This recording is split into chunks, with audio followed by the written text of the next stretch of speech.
In una metropoli frenetica, tra edifici e strade sempre piene di gente, viveva un giovane di nome Lorenzo. Apparentemente, era come qualsiasi altro giovane della nostra generazione, immerso nella tecnologia, consapevole delle ultime tendenze, naturalmente, affrontando le sfide e le distrazioni costanti dell'era digitale in cui viveva. Tuttavia, interiormente, lottava con un conflitto personale. Si sentiva intrappolato e consumato dalle catene di un'abitudine che disturbava non solo la sua mente, ma anche il suo spirito, l'abitudine alla masturbazione eccessiva. Dopo molte notti di riflessione, Lorenzo si rese conto che questa abitudine non era in linea con i suoi veri valori e aspirazioni. Desiderava trovare pace, chiarezza e un senso di scopo nella sua vita. Un giorno, mentre camminava in un piccolo e tranquillo giardino zen nascosto tra gli edifici, la sua curiosità fu risvegliata e decise di entrare.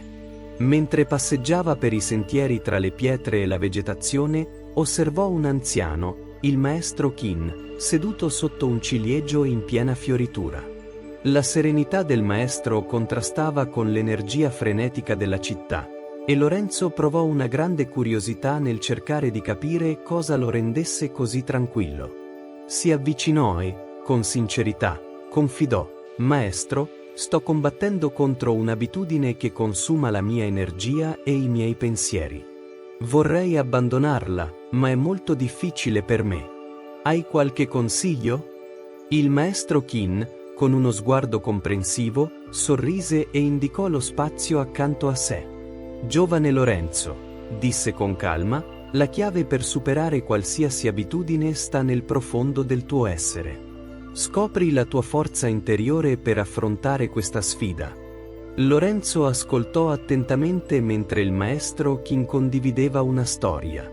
In un angolo remoto di un villaggio di montagna viveva Doyum, un giovane pescatore.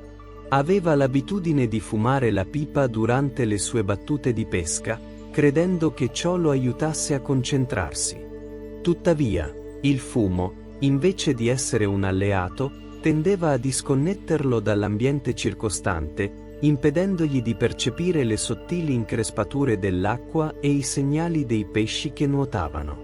Un giorno, un pescatore rispettato ed esperto arrivò al villaggio. Vedendo Doyum con la sua pipa, si avvicinò e gli fece una domanda. «Giovane, aspiri davvero a diventare un maestro pescatore?» Con gli occhi pieni di entusiasmo, Doyum rispose: «Sì, signore, è il mio più grande desiderio». Senza dire una parola, l'anziano prese la pipa di Doyum e la gettò nel fiume. Il giovane, sconvolto, chiese: «Perché l'hai fatto?» «Mi aiuta a concentrarmi».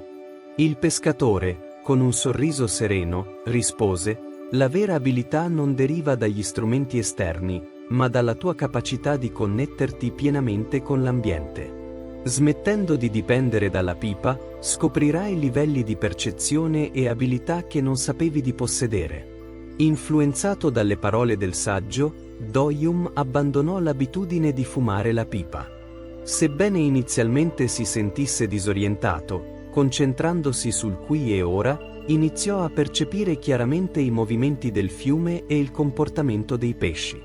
Con perseveranza e dedizione, non solo recuperò la sua abilità originale, ma la superò notevolmente. Dopo aver raccontato la storia, il maestro Qin rimase in silenzio per un momento, permettendo che il messaggio si radicasse nella coscienza di Lorenzo. Poi, riprendendo il suo tono sereno, disse: «Proprio come Doyum con la sua pipa, hai un'abitudine che ti allontana dal tuo vero essere e ti distrae. Lasciandola andare, aprirai porte a una comprensione più profonda e a un senso di scopo più chiaro nella tua vita». Lorenzo iniziò a sentire una scintilla di speranza dentro di sé. All'inizio pensava che non avrebbe funzionato, ma pian piano cominciò a occupare la mente e il tempo con altre attività. Si rese conto che abbandonare quella vecchia abitudine non significava punirsi o sentirsi in colpa, ma vivere una vita piena e essere onesto con se stesso. Con la guida del maestro Kin, Lorenzo canalizzò la sua energia in attività che arricchivano la sua mente, il corpo e l'anima. Esplorò nuovi hobby, godette di momenti nella natura, praticò la meditazione e si circondò di persone che lo ispiravano positivamente. Col tempo, Lorenzo notò un cambiamento sostanziale in se stesso. La vecchia abitudine diminuì, lasciando il posto a una rinnovata sensazione di pace e scopo. In una serena notte, accanto al maestro Kin, sotto lo stesso ciliegio che gli aveva insegnato così tante lezioni, Lorenzo espresse con umiltà: «Maestro Kin, la mia gratitudine nei tuoi confronti è infinita», disse Lorenzo, facendo un inchino. «Grazie alla tua guida, sono riuscito a superare questa abitudine che offuscava il mio cammino. Ora mi sento libero, centrato e in armonia con il mio vero essere». Il maestro Kin ricambiò il sorriso, con uno sguardo pieno di orgoglio, e disse: «Lorenzo, lo sforzo e il cambiamento sono venuti da te. Hai dimostrato coraggio e una determinazione ferma verso un cammino superiore. Ma non dimenticare mai che la vera maestria è un viaggio senza fine, e ogni passo che fai è un avvicinamento alla migliore versione di te stesso. Essendo presenti, prendendoci cura della nostra essenza e cercando saggezza in coloro che sono venuti prima di noi, possiamo superare i nostri ostacoli e avanzare verso la vera maestria. Che ognuno di noi trovi la forza per affrontare le proprie sfide, lasci andare ciò che non ci serve più e scopra il vasto potenziale che possiede. L'energia segue la direzione dei nostri pensieri.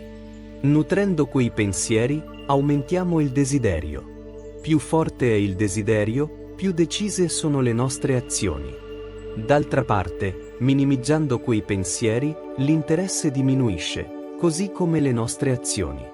Invece di sopprimere un'abitudine bruscamente, il che può intensificare il desiderio, è consigliabile ridurla gradualmente. Aggiungi nuove attività alla tua routine quotidiana, come fare sport, leggere o esercitarti fisicamente. Non definirti una persona negativa a causa di alcune abitudini. Invece di combattere contro di esse, rindirizza la tua energia verso azioni produttive che ti conducano alla consapevolezza di te stesso. Seguendo gli insegnamenti del maestro Kin, lasciamo andare ciò che ci limita e affrontiamo il presente con tutto il nostro essere. Il mio consiglio finale: la vera libertà sta nella capacità di scegliere consapevolmente, piuttosto che essere schiavi degli impulsi momentanei. La soddisfazione momentanea non dovrebbe mai superare la ricerca di un benessere duraturo e dell'autocontrollo.